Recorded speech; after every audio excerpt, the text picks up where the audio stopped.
Hello guys, welcome to another Skyrim console mod showcase video. We have 5 mods to look through, and if you haven't done so yet, check out today's earlier video for another 5 mods we looked at today.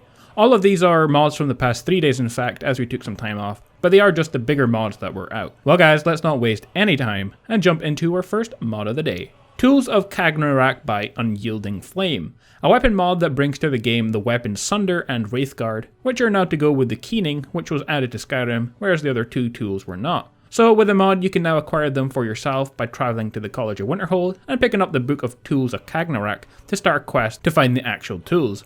I'll tell you the tools' abilities, but first, the mod also makes changes to Keening itself. It can now be tempered with the Elven Smithing perk, has infinite charge now, added the ability Keening's Craft, which we looked at actually in a previous video, and the sounds of the sword drawing and sheathing have been fixed. Also, Keening's effect Mortal Wound has been added to it permanently, so you're going to have to get the other tools in order to use this weapon. So before it was on the blade, but it disappears after the quest Arnael's Endeavour, so now it no longer does that. So you'll have to get the other tool in order for you to not die when you equip Keening. So the first tool, Wraithguard, is the gauntlet that you need, and this has a base armor rating of 80 and protects the user from the mortal wounds. It also has the Aegis enchantment and offers resistances to lots of things like disease, magic, and other stuff. Finally, you get Sunder, a hammer. That's pretty much the same effect as Keening, but it's just a hammer, so it's pretty much the hammer version of the sword. So overall, a really cool mod. It adds a bit of nostalgia from Morrowind as well, which I like. So a cool mod and one that's definitely worth downloading. Force Spells by Skiber123. This is a mod that allows you to now use the Force in-game, which is essentially unrelenting force with your hands, but the mod comes in 3 different strengths. And so you can now cast the spells unlike Relenting Force to free up your shout slot for something else. Push forces enemies down with a kind of a stagger effect, and this is a spell adaptation of Unrelenting Force.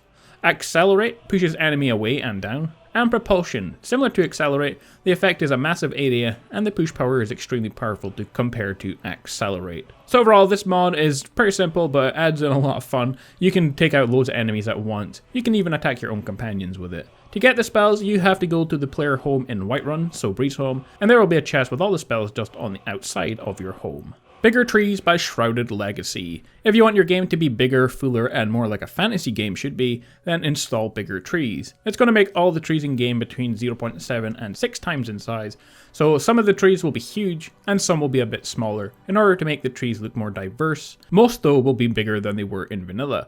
The mod goes perfect with Lush Overhaul, which I have installed already, so what you're seeing in the mod is with Lush Overhaul active. It looks really awesome though. One of the cool things I noticed is when you're inside of cities, you can see the bigger trees on the outside, so when you're in Riften or when you're in Whiterun and stuff like that, you can see the huge trees in the distance, which I thought was a really cool touch to this mod.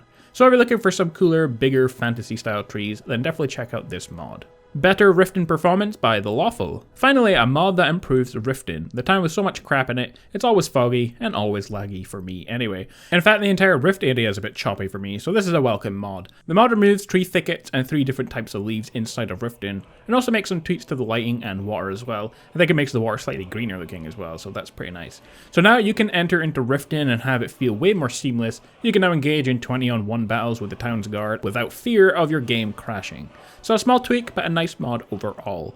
Our final mod is called Dark Souls 3 Weapon Spells by It's JPEX. Skyrim has a long list of Dark Souls mods, and they are all epic. I think the 2 games fit perfectly together, and so the Dark Souls Weapon Spells mod will work well with the game.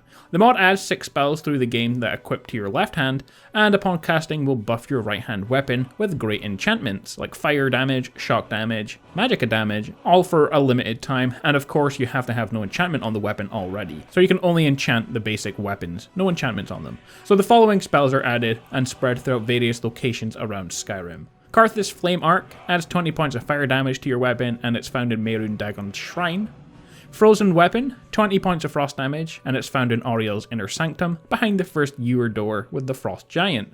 Lightning Blade, which is the one I found in the video, 20 points of shock damage, and is found in Skyhaven Temple on the table next to Dragonbane. The Dark Moon Blade is 20 points of magicka damage, found in Azura's Shrine, around Aronea's campsite. The Dark Blade, 20 points of stamina damage, found in the Soulcairn Boneyard, around Valerica's workshop. And finally, the Blessed Weapon, 20 points of sunlight damage, and that's against undead, and 5% faster healing rate, found in Fort Dawnguard, upstairs on the table in the master bedroom. All spells last 30 seconds, and can be cast immediately after the enchantment runs out. The mod author is also planning a new mod that applies these enchantments to your weapons in the form of potions that you can drink. So that's going to be pretty awesome when that's out. Pretty much the same mod, but for anyone who's playing as an alchemist rather than a conjurer or something like that. Well guys, that pretty much covers our look at 5 of the bigger mods out for Skyrim Special Edition on Xbox and PS4 for the past couple of days. I do realize that these mods are not good at the minute, so that's why I'm adding in some other videos this week, like top 5s. Let me know your thoughts in the comments below, and if you did like the video, leave a thumbs up. I do really appreciate you guys a lot, and so take care, and I will see you all next time.